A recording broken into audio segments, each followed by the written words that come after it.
সকাল বন্ধুরা, আশা করি তোমরা অনেক ভালো আছো, সুস্থ আছো। ভূমিস লাইভ চ্যানেলে তোমাদের সবাইকে অনেক অনেক ওয়েলকাম। আর তোমরা পুরো ভিডিওটা স্কিপ না করে পুরোটা দেখো, আর এটাই তোমাদের কাছে রিকোয়েস্ট থাকলো, প্রথম থেকে না কেটে পুরোটা দেখতে থাকো। কালকে রাতে কিন্তু খুব ঝড় বৃষ্টি হয়েছে। তোমাদের সাথে আমি বিকেল থাকতে ব্লগটা শেষ করেছিলাম, কিন্তু এখন তারপরে সন্ধে হতে না হতেই দেখি প্রচণ্ড মেঘের গর্জন আর খুব কালবৈশাখী ঝড় উঠেছিল। সত্যি কথা বলতে জ্যৈষ্ঠ মাসে কালবৈশাখী ঝড় শুনলেও হাসি পাবে, ভাবলেও তাই। পায়ের দিকে দেখতে পাচ্ছ প্রচণ্ড কাদা চ্যাটচ্যাট করছে।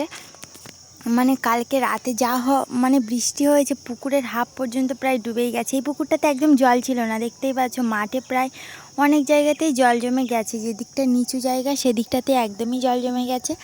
আর খুব বৃষ্টি হয়েছিল। তা বাদে রাতে দেখি, রাত 9টার সময় যখন বাইরে বেরিয়েছি ভাত খেয়ে, তখন দেখি বাইরের উঠানে 3টে আম পড়ে আছে, তো সেটা নিয়েই এলাম। আর তারপর তো সারা রাত প্রায় কারেন্ট ছিল না, গরমে তেমন ঘুমও হয়নি, তাই জন্য সকালবেলার দিকে যখন কারেন্ট এসেছে না, তখন একটু ঘুমিয়েছি। আজকে বা লেটেও উঠেছি, প্রায় 6:30 7টার দিকে। আর প্রতিদিন তো পিয়ালিতে থাকলে আমার 5টাতেই ঘুম থেকে উঠতে হতো, তোমরাও জানো। উঠেই রান্নাবান্না করে ওকে দিতে হয়, কিন্তু ও তো চলে গেছে কাজে, আর আমি আর মেয়ে এখানে থেকে গেছি। তো যাব 2-1 দিন পর। আর আমার মেয়ে দেখো, কালকে রাতে এতটাই ঝড় বৃষ্টি হচ্ছিল, ঠান্ডা ঠান্ডা ওয়েদার পেয়েও ঘুমিয়েই গেছিলো সকালে, সরি রাতেই। কোনো ভাতও খাইনি, আর পেটটা দেখো একদম, পেটে কিচ্ছু নেই। যেরকম না খেয়ে থাকলে যেরকম অবস্থা হয়, তবু না খেয়ে কেমন ঘুমটা দিচ্ছে দেখো। এতবার ডাকছি, এতবার, তবুও ঘুম ভাঙে না। আর রাতে তো খুব ব্যাঙ ডাকছিল, আর জানোই তো গ্রামের দিকে পুকুরে ব্যাঙ ভর্তি। আর ওদিকে তো রয়েছে, পিয়ালিতেও তো ব্যাঙ রয়েছে, সব জায়গাতেই। এমনিতে বৃষ্টি হলে, এখন নতুন সবে বর্ষা আসছে, তো ব্যাঙের খুব ভালো লাগছে। আর এক এক প্রজাতি এক এক মানে সিজনকে বেশি ভালোবাসে, সেটা তোমরাও জানো আর আমিও জানি। তবে ভালো লাগলে ভিডিওটা অবশ্যই লাইক করে দিও। তারপরে এই মাছগুলো ভেজে নিচ্ছি এখন। এখানেও কয়েকটা মাছের ডিম, মোরলা মাছ রয়েছে। তো এখন উনানটা জ্বেলে নিয়েছি, আর আজকে থেকে আর বাইরে রান্না হচ্ছে না, এখন থেকে রান্না হচ্ছে ঘরের মধ্যে, মানে পুরানো ঘরটাতেই রান্না হয়। আগেও হয়েছে বৃষ্টির সময়, তখন এখানে চলে আসতে হয়। আর ওখানে উনান সব কিছু বন্ধ করে দেওয়া হয়েছে, মানে উনানের মধ্যে মাটি দিয়ে দিয়েছি, কারণ উনানটা ভাঙবে না। তারপরে উনানের মধ্যে আবার মানে সবজির চারা বসানো যায়, যেমন উচ্ছের চারা, তারপরে চিচিঙ্গার চারা, সব কিছুই। আর তাছাড়া বাইরে তো রান্না সম্ভবই না, তাই না? যখন তখন বৃষ্টি আসতে পারে। ধরো রাতে বৃষ্টি হচ্ছে, সকালে রান্না করা এটা তো অসম্ভব না। সকালে রান্না করলে ভিজে স্যাঁত স্যাঁত করবে, মাটিটা খুব বাজে, উনানটা জ্বলবেই না, এরকম। তাই জন্য আমি সরাসরি চলে এলাম এই ঘরের মধ্যে। আর এখানে এসে এই ভাত তরকারি রান্না করছি, পাশে ভাতের হাঁড়ি বসানো রয়েছে, আর এখানে মাছ ভাজা চলছে।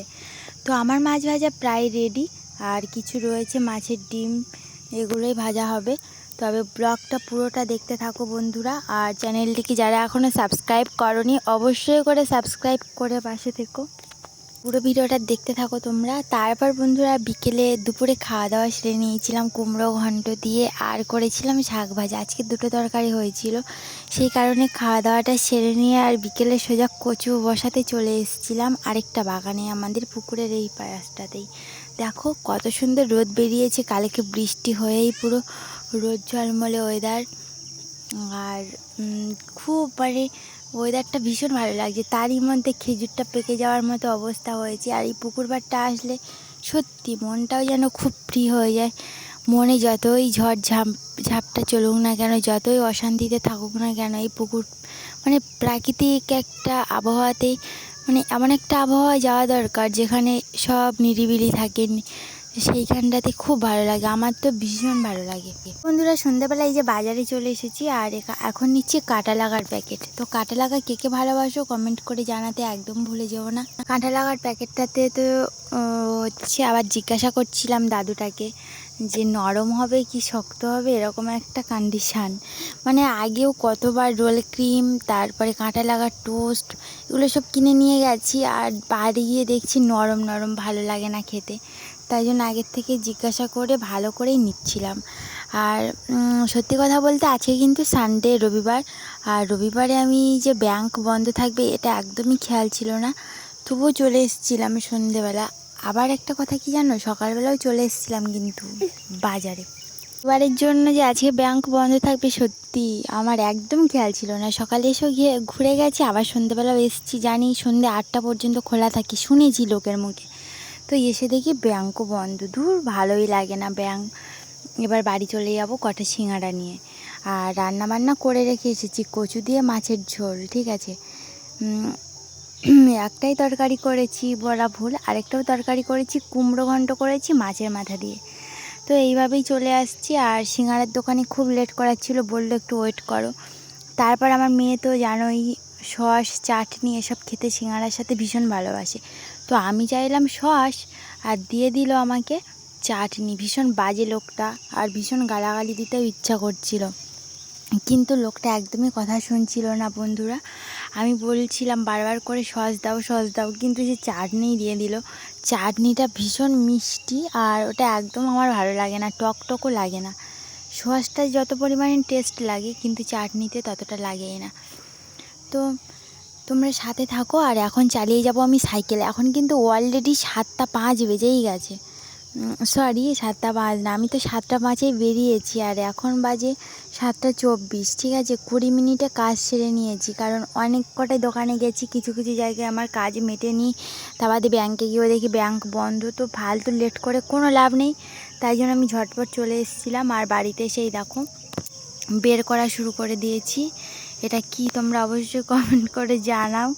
আর এটা তো সিঙাড়া, সেটা বোঝাই যাচ্ছে। আর এখানে এই কাঁটা লাগার প্যাকেটটা নিয়ে নিয়েছি। আর এই খাবারগুলোর কি নাম সেটাও কমেন্ট করে জানাতে একদম ভুলে যেও না। এবার মেয়েকে একটা বাটিতে দিয়ে দেব, ঠিক আছে। ও চাটনি দিয়ে মাখিয়ে মাখিয়ে খায়, আমার ভালো লাগে না। আর আমি আমার মতো করেই খাবো। তো আজকের ব্লগটা এই পর্যন্ত।